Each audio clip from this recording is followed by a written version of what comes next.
ये सतगुरु माता सुदीक्षा सविंदर हरदेव जी महाराज जी की जय। आज एक सोच यूट्यूब पर बहुत सुनने को मिल रही है।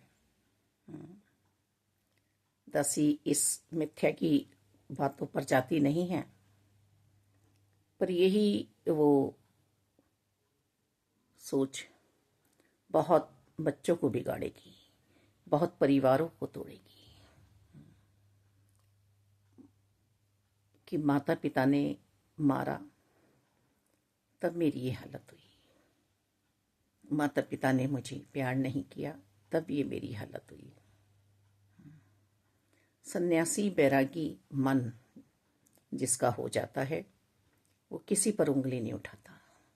शास्त्रों की बातें करें हम तो शास्त्र भी हमें बहुत कुछ नहीं सब कुछ समझा रहे हैं कि जीवन को कैसे जीना है। जैसे माता पिता एक बच्चे के लिए डायरी लिख देते हैं ना कि तुम्हें जीवन ऐसे जीना है, ऐसे ही ये शास्त्र है हमारे लिए।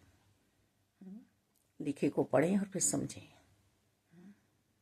परमात्मा निराकारी है, इनका कोई आकार नहीं है और नर से ही नारायण बना जाएगा। पर कब बना जाएगा? जब घट घट में निरंकार देखा जाएगा, कण कण में निरंकार देखा जाएगा। नर ही नारायण बन सकता है, इसे ही वो परम शक्ति का एहसास हो सकता है कि मैं शरीर नहीं, मैं आत्मा हूं। देखिए, माँ को पिताजी मारते थे, ऐसा करते थे, ऐसा करते थे। आप पल दो पल के लिए अपने आप को बचाने के लिए आप उस माँ का बलिदान, माँ का लाड प्यार, माँ का घर को संजो के रखना, बांध के रखना सब भूल गए। क्या प्रेरणा दे रहे हैं? हमें तो संसार को कुछ प्रेरणा देनी है। यदि आप सन्यासी बनने जा रहे हैं, योगी बनने जा रहे हैं, आप तो भोगी हैं, आप तो भोगी हैं। किसके घर में लड़ाई झगड़े नहीं होते हैं, किसके घर में कहा सुनी नहीं होती है, किसके घर में कमी नहीं होती है, हैं? ऐसे भी बहुत सोचे हैं जिनके पास सब कुछ हुआ करता था, पर वो बच्चों को इतने मजबूती देने के लिए इतने अनुशासन में, मर्यादाओं में रखा करते थे। शास्त्रों की बात कर रहे हैं। यशोदा नंदन डांट खा रहे हैं और आनंद मना रहे हैं, खुश हो रहे हैं। ऐसे ही हमारे आसपास बहुत चरित्र हैं बच्चों के जिन्होंने जिंदगी भर डांटी खाई है, दुत्कार खाई है अपनों से, पर वो टूटे नहीं, उन्होंने बुराइयां नहीं ढूंढी। समाज को कुछ हम देकर जाएं, अच्छी देन। हम शिव बनने जा रहे हैं। शिव ने दैत्य को मारा था। जहां दो बर्तन होते हैं खटकते हैं। जैसा माता पिता ने जीवन जिया, ऐसा ऐसा जीवन जीते हुए, परमात्मा को बचते हुए, गृहस्थी में ही हमें परमात्मा मिल सकते हैं। शास्त्र में लिखा है, भागवत जी में दासी ने स्वयं पढ़ा है। सन्यास भागने का नाम नहीं है, जागने का नाम है, खुद को जगाना है। वाहवाही लूटने के लिए आत्मा का नृत्य आरंभ हो जाए, शरीर का नृत्य बंद हो जाए, तब समझो कि हम योगी हैं, बोध में हैं। अभी तो शरीर का नृत्य बंद ही नहीं हुआ। अभी तो ऐसा लग रहा है कि कोई जैसे हमें नचा रहा है। हम डमरू की ताल पर नाचने वाले नहीं हैं। समझाए ना? यदि हम भोगी हैं तो ये सब घटनाएं घटित होती रहेंगी, सब घटनाएं घटित होती रहेंगी। बहुत सावधानी से इस जीवन को जीना होता है। ऐसे ऐसे चरित्र को भी सुनते हैं हम। विश्वास कुमार जी कहते हैं, कुमार विश्वास जी, कि हमें डांट भी पड़ती थी, मार भी पड़ती थी, पर हमने कभी उस बात को गलत मायने में नहीं लिया, बातों का गलत अर्थ नहीं लगाया।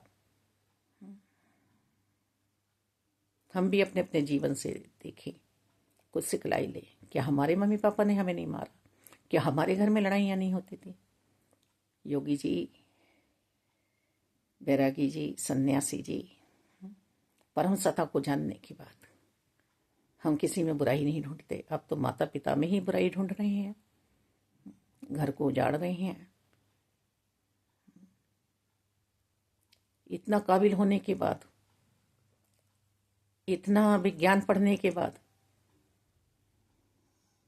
आपने विज्ञान बनाने वाले को ही मिटा डाला। आप पाप कर्म में ले गए अपने माता पिता को।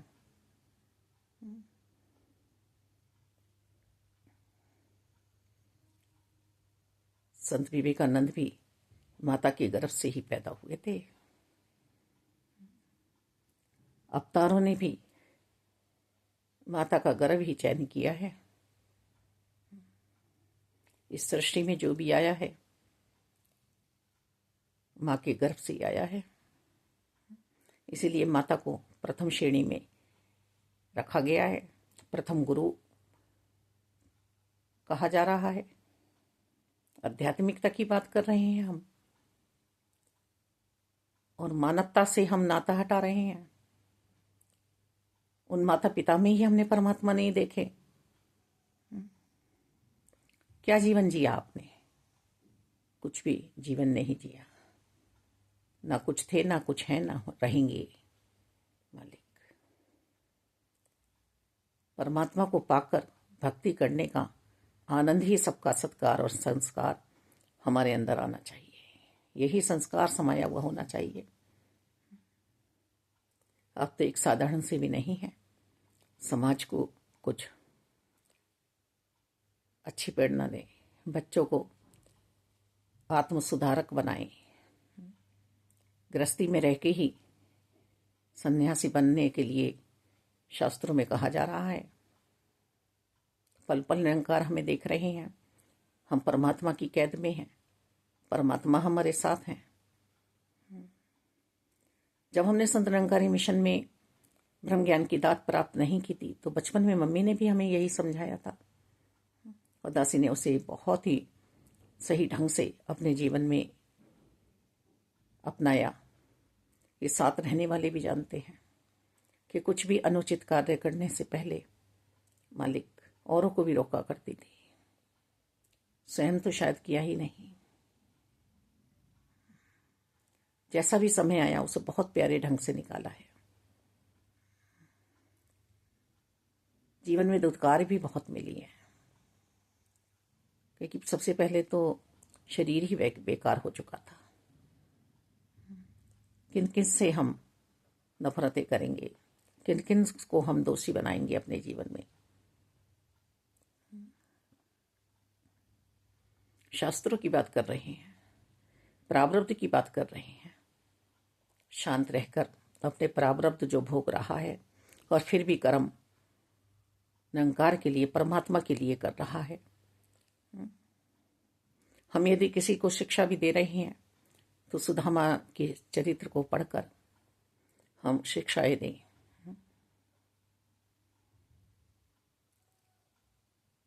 कहीं बुराइयां नहीं लिखी हैं, और आप तो मातृ शक्ति की, पितृशक्ति की बुराइयां कर रहे हैं। क्या युवाओं को आप प्रेरित करेंगे? धन्यवाद जी।